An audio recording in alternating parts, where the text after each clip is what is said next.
Hello everyone, it's Carol here at Oak House Journals. I'm going to do Junk Journal January 2024 and I'm going to do prompt number 21 today, which is peeking out. And this is a two-part video because it's quite long. So here I've got two of the old computer cards and you can see they had a bit of a border on one side. So I've just trimmed away that border. So there are my two cards.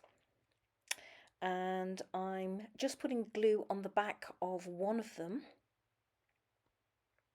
and then I'm bringing in a book page and I'm just going to cover the back of one of the cards with the book page. Here I am just tearing away the excess.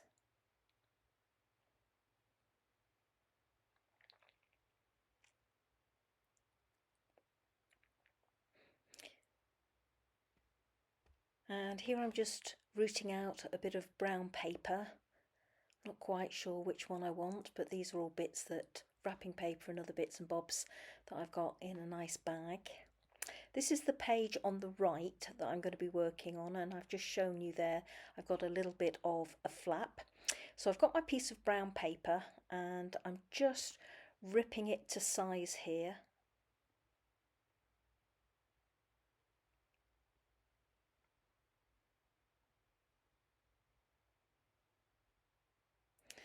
And creating a couple of folds on the bottom.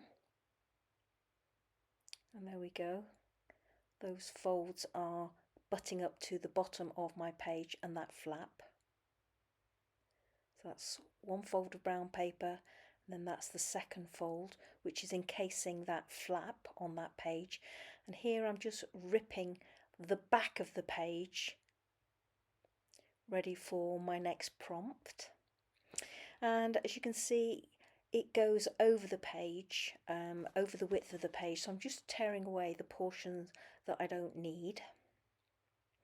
And I've gone round that piece of brown paper on the back with some black messy machine stitching, and I've done similarly to the actual page that I'm working on.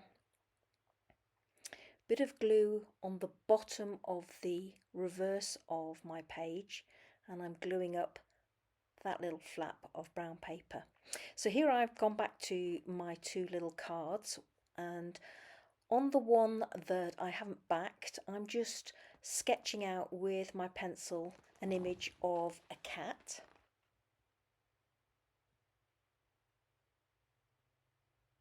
Just a rough sketch, trying to do the eyes as best I can.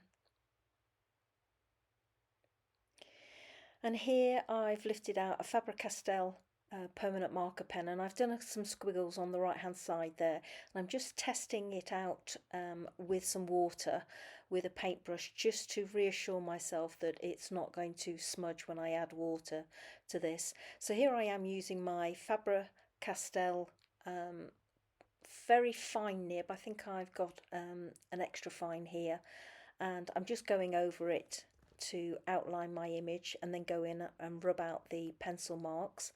I've got some of the Ranger watercolour crayons, and these were a very kind present that I got at Christmas, and this is their first outing, and I have to say I absolutely love them. So here, as you can see, I've gone in with my black. I've tried to put a little bit of grey on my cat, and then I'm trying to build in some stripes. So I'm going for a tabby cat here. So here I am going in with the white, which is absolutely brilliant. I haven't got a white watercolour crayon, so this is absolutely perfect. Trying to build up the colour on my cat's chest and belly, and then touching inside his ears and around his muzzle and mouth. So here I'm just checking what height my cards need to be. So I've got both of them there. The one covered with or backed with a book page, and the other one with the painting on. And here I'm just making a mark, which is the height of my flap. Now, as you can see, that's the piece with the book page on the back, and I'm just adding a scrap of vellum on the back, just gluing it in place, ripping away the excess. and then I stitch round it to create a side pocket, and then I've stitched round the one that I've actually watercoloured, and then in with a bit of Vintage Photo distress ink, and then I'm gluing the two cards together but leaving a portion along the bottom and up each side free and unglued. And here I'm just playing with some scraps because I want to do a bit of a decoration across the bottom. So here I'm just kind of seeing what would be quite nice. Playing with scraps that I've used throughout this journal to try and keep the continuity going.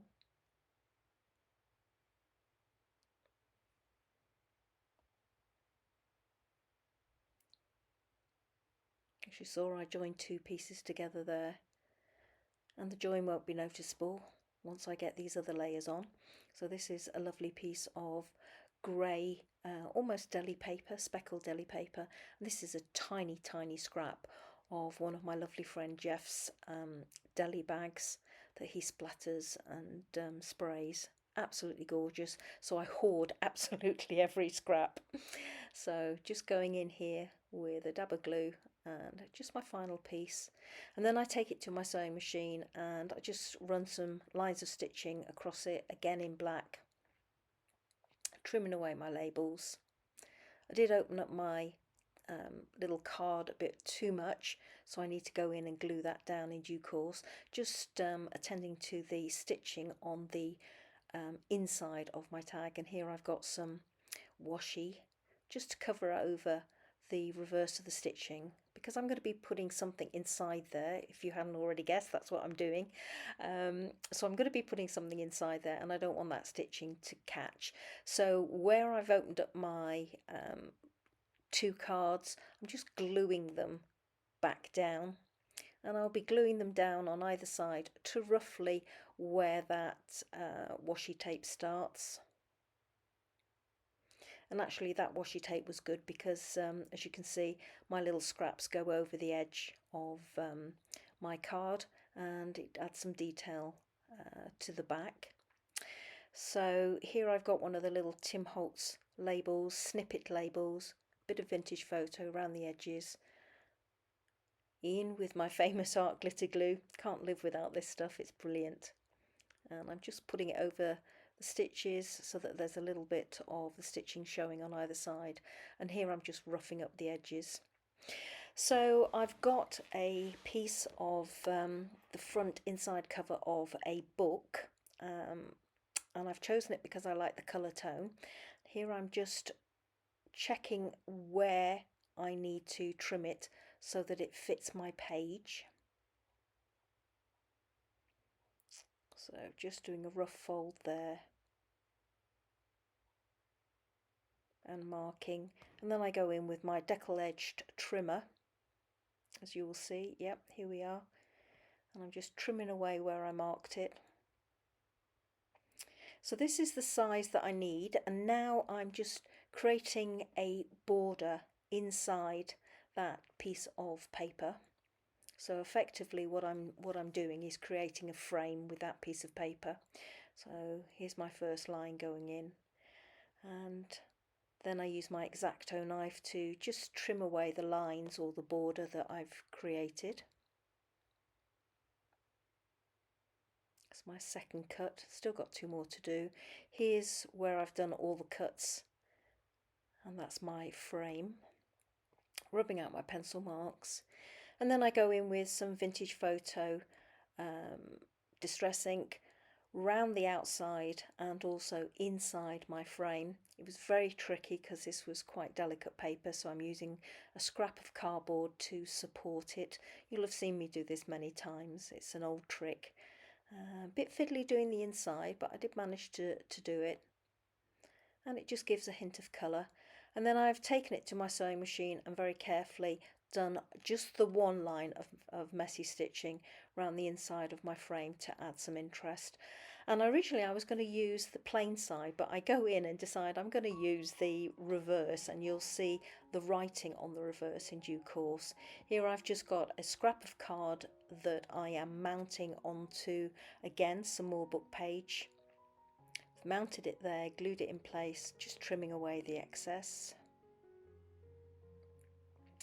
Bit of vintage photo around the edges. What will we do without vintage photo? I've got a little tab that I've made out of circle punch, and then I've just snipped away the corners when it's folded in half to create a little tab punch, and I've inked that as well. And this is what my little card looks like now.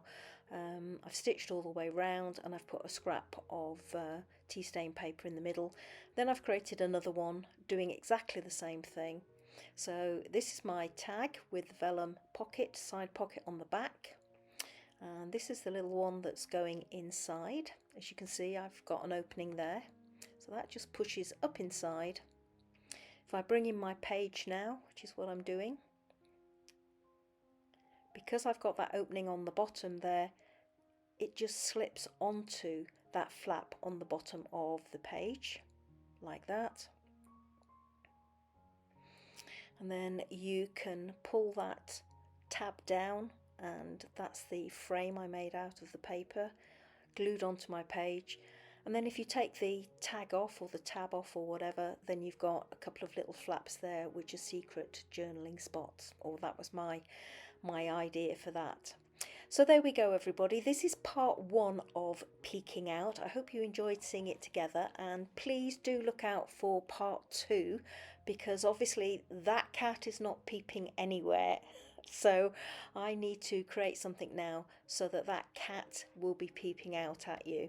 So thank you so much for joining me today, everybody. Take care, and until the next video, bye bye now.